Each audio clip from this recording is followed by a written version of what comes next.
Hello friends, कैसे हैं आप सब। आई होप आप सब अच्छे होंगे।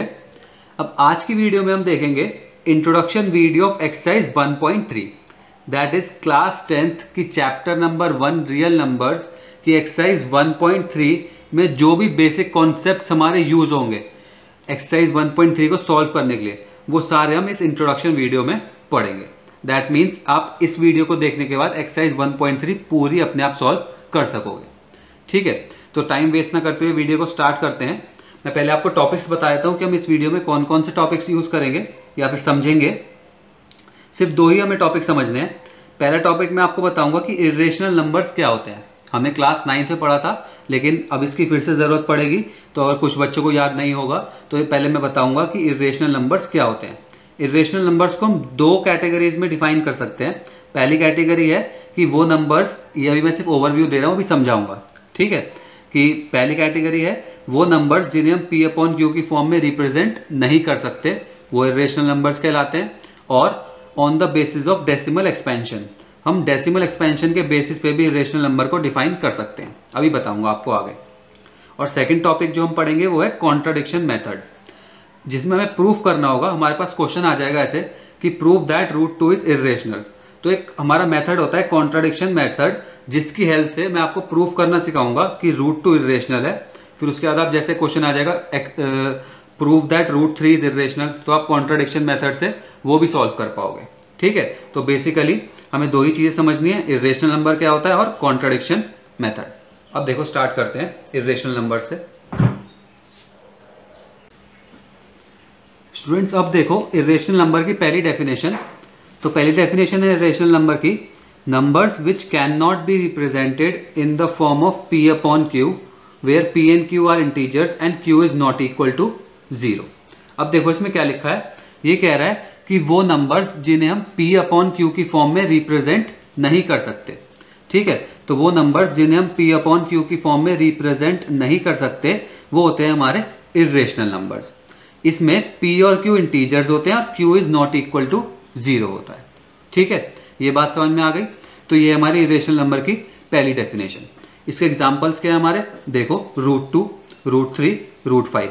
इंटीजर्स तो हमें पता है, देखो क्या क्या होते हैं, 1 2 3 4 सारे पॉजिटिव नंबर्स, और उसके बाद यहाँ पे 0 और फिर यहाँ पे -1 -2। ठीक है, तो ये हमारे इंटीजर्स होते हैं। तो देखो रूट 2 जो है वो हमारा इंटीजर नहीं है, इसलिए हम उसे P अपॉन Q की फॉर्म में नहीं लिख सकते, तो ये इरेशनल नंबर हो गई। बात समझ में आ गई।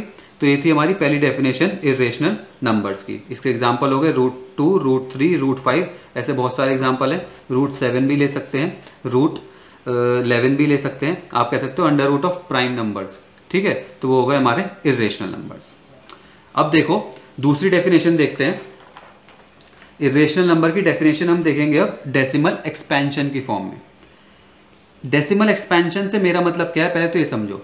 देखो कुछ नंबर्स जब हम सोल्यूशन निकालते हैं तो पॉइंट्स में आ जाते हैं। पॉइंट्स का मतलब जैसे हमने नंबर निकाला और वो आ गया सॉल्व करने के बाद 5.3698। ठीक है, या दैट इज जब हम दो नंबर्स को डिवाइड करते हैं तो उसके बाद नंबर्स जो हमारे पास एंड नंबर आएगा वो आएगा 5.3698, 5.2323। ऐसे जब हमारा आंसर आता है तो हमें क्वेश्चन में कहता है कि इसके बेसिस पे बताओ कि इरेशनल नंबर है या नहीं है। ठीक है, तो हम कैसे देख के पहचानेंगे कि वो नंबर इरेशनल नंबर है या नहीं है। तो देखो तीन तरीके के डेसिमल एक्सपेंशन होते हैं। कौन कौन से डेसिमल एक्सपेंशन होते हैं हमारे पास। पहला डेसिमल एक्सपेंशन होता है जो खत्म हो जाता है, दैट इज पॉइंट के बाद जब हमारे नंबर्स आते हैं 5.3698 और ये इसके बाद खत्म, इसके बाद कोई नंबर नहीं है। ठीक है, बात समझ में आ गई। तो पहला हमारा डेसिमल एक्सपेंशन ऐसा होगा 5.3698, दैट इज डेसिमल एक्सपेंशन जब हम करेंगे तो उसमें कोई वैल्यू आगे नहीं बचेगी, तो उसे हम कहते हैं टर्मिनेटिंग या फिर एंड। इसका डेसिमल एक्सपेंशन या तो टर्मिनेट हो जाता है, टर्मिनेट का मीनिंग ही होता है हमारा एंड। ठीक है, दूसरा डेसिमल एक्सपेंशन कौन सा होता है हमारा, वो डेसिमल एक्सपेंशन जिसमें डेसिमल के जो हमारे वैल्यूज होती हैं वो रिपीट करती रहती हैं, दैट इज 5.232323, या फिर हम कह सकते हैं 0.33333। ऐसे भी डेसिमल एक्सपेंशन होते हैं। तो इस डेसिमल एक्सपेंशन को हम क्या कहते हैं, नॉन टर्मिनेटिंग। नॉन टर्मिनेटिंग का मतलब एंड तो नहीं होता, ये 2323 चलता जाएगा, लेकिन जो है रिपीट होता रहता है। ठीक है, तो ये हमारा दूसरे तरीके का डेसिमल एक्सपेंशन हो गया, जो एंड तो नहीं होता लेकिन रिपीट होता रहता है। अब एक डेसिमल एक्सपेंशन हमारा थर्ड तरीके का है, मतलब एक और हमारा डेसिमल एक्सपेंशन है, वो है 5.679432। दैट इज ये चलता रहेगा और रिपीट भी नहीं होगा, that is non terminating, and भी नहीं होगा और रिपीट भी नहीं होगा। तो बेसिकली तीन तरीके के डेसिमल एक्सपेंशन बताए मैंने आपको। पहला जो एंड हो जाएगा, दूसरा जो एंड तो नहीं होगा लेकिन रिपीट होता रहेगा, और तीसरा एंड भी नहीं होगा और रिपीट भी नहीं होगा। ठीक है, बस ये समझ में आ गया तो आपको समझ में आ जाएगा। देखते हैं इरेशनल नंबर कौन सा है। इसमें हमारा जो नंबर एंड हो जाता है वो तो हमारा रेशनल नंबर ही होता है। ठीक है, तो जो डेसिमल एक्सपेंशन हमारा एंड हो जाएगा, टर्मिनेट हो जाएगा, वो हमारा रेशनल नंबर होगा। जो डेसिमल एक्सपेंशन एंड नहीं होगा और रिपीट होगा वो भी हमारा रेशनल ही होगा, और जो हमारा एंड भी नहीं होगा और रिपीट भी नहीं होगा, दैट इज थर्ड वन, यही है हमारा इर्रेशनल नंबर। क्या है ये? Irrational number. समझ में आ गया। अब जब भी डेसिमल एक्सपेंशन ऐसे दे रखा हो जिसमें डेसिमल एक्सपेंशन हमारा एंड भी नहीं हो रहा हो और रिपीट भी नहीं हो रहा हो, तो वही हमारा डेसिमल एक्सपेंशन है इर्रेशनल नंबर। तो छोटी सी बात थी, पहले मैंने आपको बताया इर्रेशनल नंबर वो नंबर जिन्हें हम P/Q की फॉर्म में रिप्रेजेंट नहीं कर सकते, और दूसरे इर्रेशनल नंबर कौन से हो गए? जिनका डेसिमल एक्सपेंशन एंड भी नहीं होता और रिपीट भी नहीं होता। सिंपल सी बात थी। ठीक है, तो पहला टॉपिक इस एक्सरसाइज के लिए फिनिश हो गया। अब देखो समझते हैं कॉन्ट्राडिक्शन मेथड।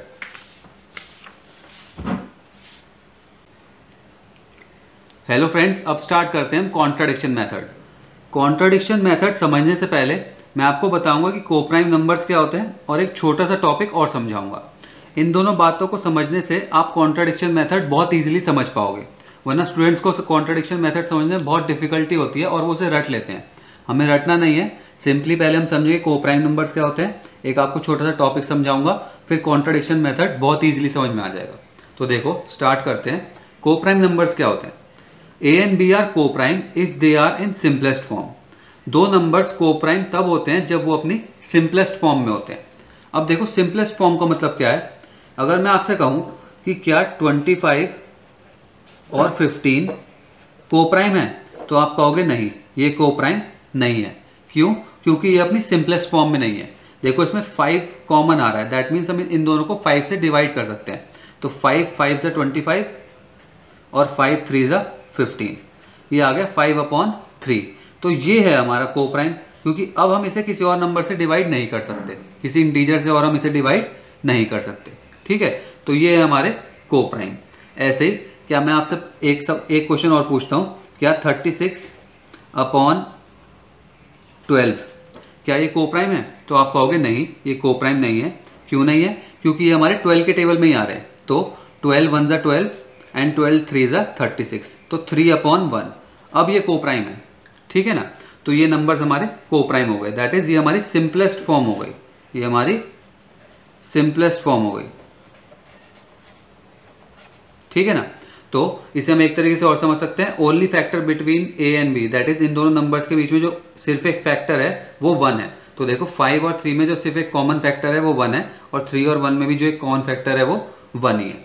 तो ये हो गए हमारे कोप्राइम नंबर्स।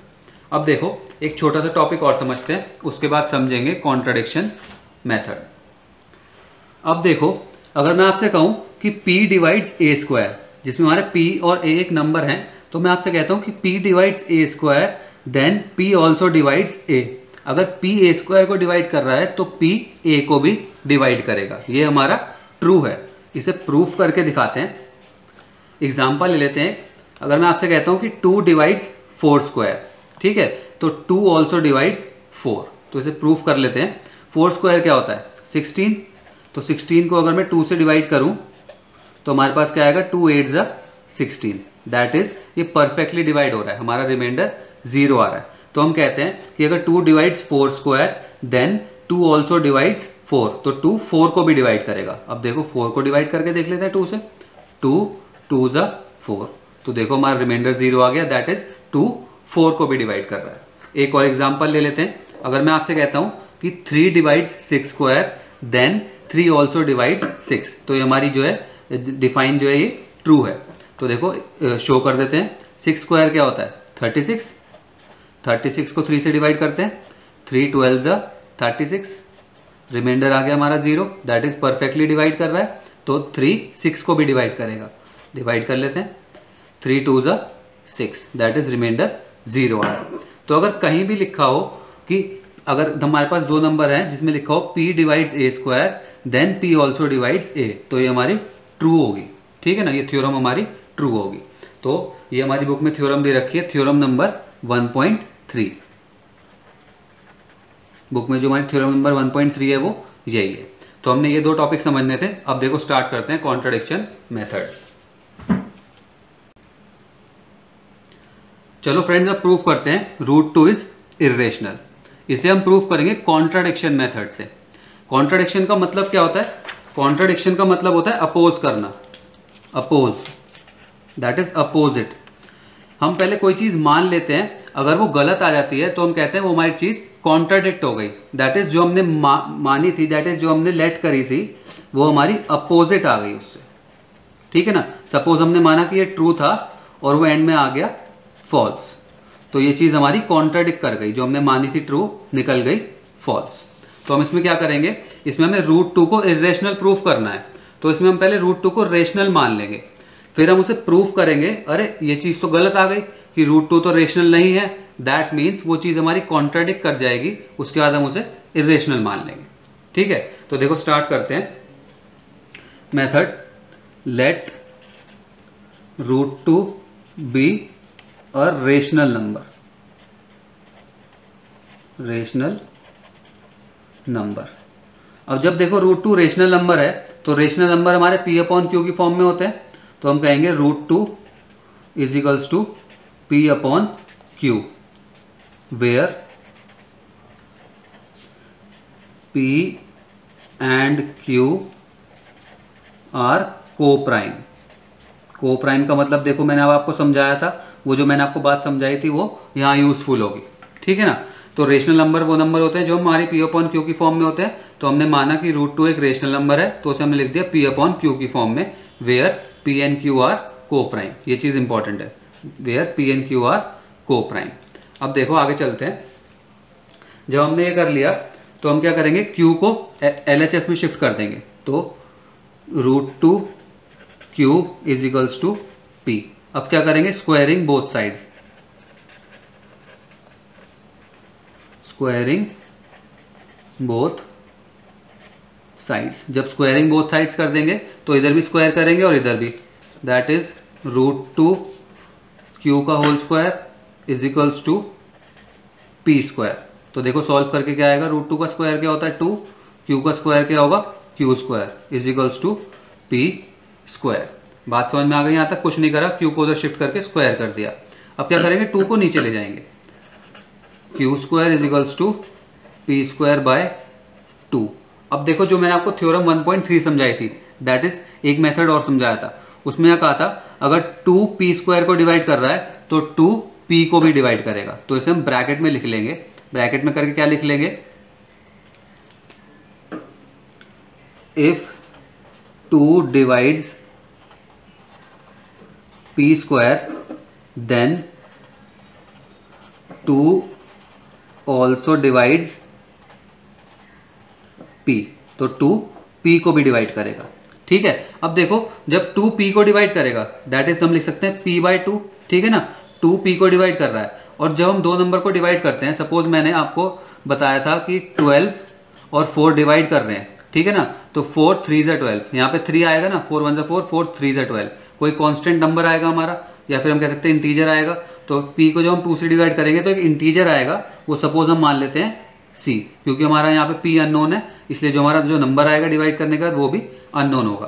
तो p/2 equals to c, where, ये लिखना मत, आपको समझाने के लिए लिख रहा हूँ ये वेयर वाली बात, where c is any integer. ये चाहे तो एग्जाम में मत लिखना, ये आपको समझाने के लिए लिखा है सिर्फ मैंने, ठीक है। यहाँ तक समझ में आ गया, where c is any integer. अब देखो p की वैल्यू क्या आ गई, p is equals to 2c, ये इंपॉर्टेंट हमारा रिजल्ट है, p इक्वल्स टू 2c। अब देखो p इक्वल्स टू 2c तक हमने समझ लिया। अब मैंने इसे यहाँ पे नेक्स्ट पेज पे लिख लिया समझाने के लिए, p इक्वल्स टू 2c तक हम आ गए थे।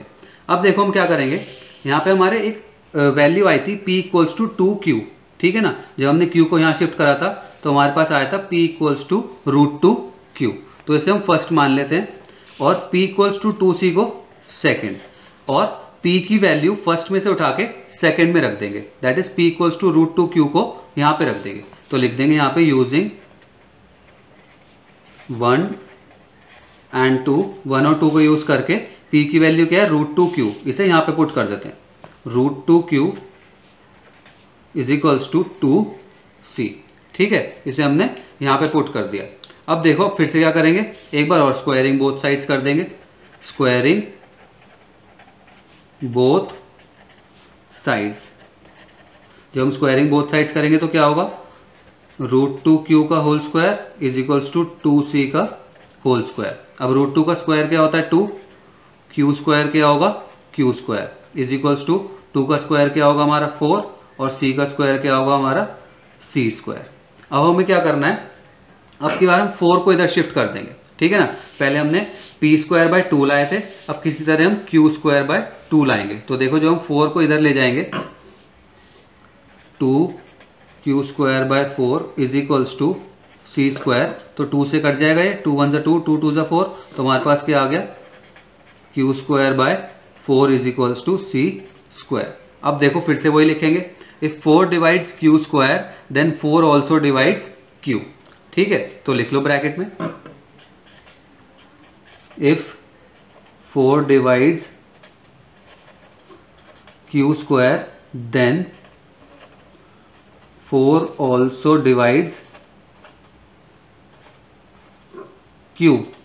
ठीक है ना, ये चीज मैं आपको समझा चुका, तो डायरेक्ट लिख दो q बाय 4। अब जब q बाय 4 आ गया तो मैंने आपको बताया था कि जब डिवाइड करते हैं तो एक कांस्टेंट भी आता है, तो अब की बार हम c लिया था पिछली बार, अब की बार हम कांस्टेंट को d ले लेते हैं।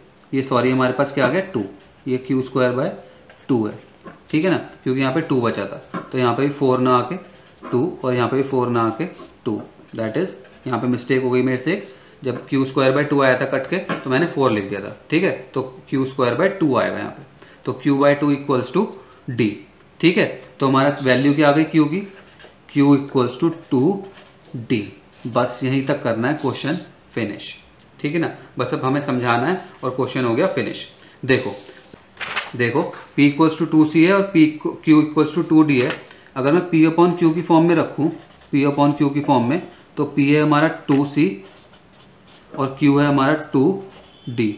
अब इसे ध्यान से देखो, ये तो सिंपलेस्ट फॉर्म में आ ही नहीं रहा, और मैंने माना था कि p अपॉन q है, √2 equals to p upon q है, और p and q are coprime. Coprime का मतलब ये सिंपलेस्ट फॉर्म में होने चाहिए थे, लेकिन यहाँ पे तो ये सिंपलेस्ट फॉर्म में आ ही नहीं रहा, यहाँ पे तो ये सिंपलेस्ट फॉर्म में आ ही नहीं रहा। क्यों नहीं आ रहा, क्योंकि देखो इसमें 2 एक कॉमन फैक्टर और आ रहा है 1 के अलावा।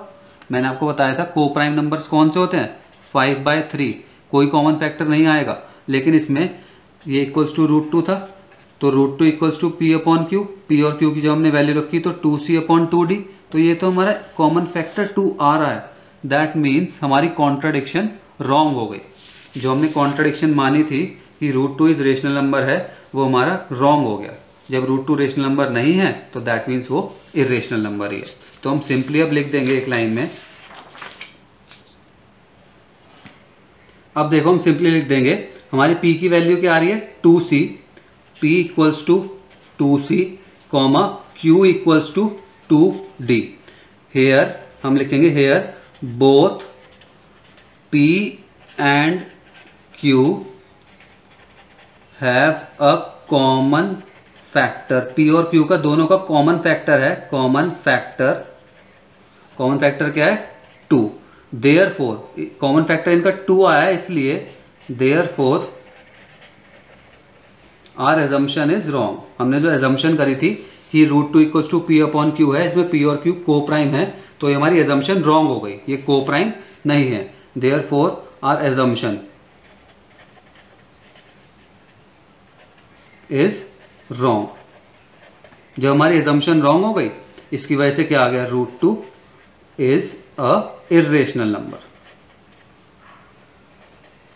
तो हमारा √2 क्या आ गया, एक इरेशनल नंबर आ गया। बात समझ में आ गई। एक बार फिर से समझ लो शॉर्ट में, मैंने √2 को पहले p अपॉन q लिखा, जिसमें p और q को प्राइम माने थे। ठीक है ना। अब जब मैंने इसको सॉल्व करते करते आपको मेथड समझाया तो इसमें क्या है, हमारे पास p की वैल्यू आ गई 2c और q की वैल्यू आ गई 2d। तो इससे हमें क्या पता चला कि p और q में तो कॉमन फैक्टर 2 आ रहा है, तो इसका मतलब ये को प्राइम नहीं है। जब ये को प्राइम नहीं है तो इसका मतलब कि √2 इक्वल्स टू रेशनल नंबर हमारा नहीं है। तो जब वो रेशनल नंबर नहीं है तो वो इर्रेशनल नंबर है। ठीक है, अब यही मेथड सॉल्व हम यूज करेंगे हर एक चीज में। इसमें तो हमने प्रूफ करा कि √2 इर्रेशनल था। अब देखो एक बात बताता हूँ, इसमें हमने √2 को इर्रेशनल प्रूफ करा था। अगर इसकी जगह आ जाए हमारा √5, तो देखो हम सिंपली क्या करेंगे, कुछ नहीं करेंगे, जहां जहां हमने √2 लिखा है यही मेथड अप्लाई होगा, उसकी जगह √5 लिख देंगे। तो देखो इसी में आपको एक बार करके दिखाता हूँ। √2 अगर आ गया हमारे पास, प्रूव दैट √5 इज इर्रेशनल। दूसरा क्वेश्चन समझ लो कि दूसरा क्वेश्चन कर रहे हैं, प्रूव दैट √5 इज इर्रेशनल। तो जहां जहां हमने √2 लिखा था, यहाँ पे √2 लिखा है, इसकी जगह लिख दो √5। Let √5 be a rational number, √5 को एक रेशनल नंबर मान लेते हैं। अब यहाँ पे √2 लिखा है, √5 लिख दो। तो √5 equals to p upon q की फॉर्म में हम मान लेते हैं, where p and q are coprime. अब देखो q इधर शिफ्ट हुआ तो बस यहाँ पे √2 की जगह √5 आ जाएगा। ठीक है, स्क्वायरिंग बोथ साइड्स करेंगे, स्क्वायर कर दिया। अब देखो जब यहाँ पे √2 की जगह √5 आएगा तो √5 का स्क्वायर क्या होगा, 2 की जगह यहाँ पे 5 आ जाएगा। ठीक है ना भाई, √5 का स्क्वायर क्या होगा 5, तो यहाँ पे 2 की जगह 5 आ जाएगा। सिंपली जब यहाँ पे 5 नीचे जाएगा तो यहाँ पे 2 की जगह 5 आ जाएगा। यहाँ पे p अपॉन 2 की जगह p अपॉन 5 आ जाएगा। तो p की वैल्यू क्या आ जाएगी, यहाँ पे p की वैल्यू आ जाएगी 2c की जगह p इक्वल्स टू 5c। ठीक है ना, तो p इक्वल्स टू 5c आ जाएगा। ऐसे यहाँ पे 2 डिवाइड्स p स्क्वायर की जगह क्या कर देंगे, 5 divides p square, then 2 also divides p की जगह 5 ऑल्सो डिवाइड्स p। बेसिकली कहने का मतलब ये है, जहाँ जहाँ बस आपने √5 पुट करा है उसकी जगह, मतलब जहाँ जहाँ आपने √2 पुट करा है उसकी जगह √5 पुट कर दो और सारा मेथड सेम होगा। बाकी मैं आपको सॉल्व करके दिखाऊंगा, जब एक्सरसाइज में सॉल्व करेंगे तो हर एक क्वेश्चन पर्टिकुलरली सॉल्व करके दिखाऊंगा। समझ में आ गया मेथड? ठीक है, तो यही दोनों मेथड थे हमारे। सबसे पहले मैंने आपको बताया इर्रेशनल नंबर क्या होता है इसमें इंट्रोडक्शन वीडियो में, उसके बाद आपको प्रूफ करना सिखाया कि √2 को इर्रेशनल कैसे प्रूफ करते हैं। इसका एक कॉन्ट्रडिक्शन मेथड होता है जो मैंने आपको बताया। अगर आपको वीडियो पसंद आए तो लाइक करना, शेयर करना, और अगर इस वीडियो से रिलेटेड कोई भी प्रॉब्लम हो तो कमेंट बॉक्स में ज़रूर पूछना, मैं आपको उसका सोल्यूशन दूंगा।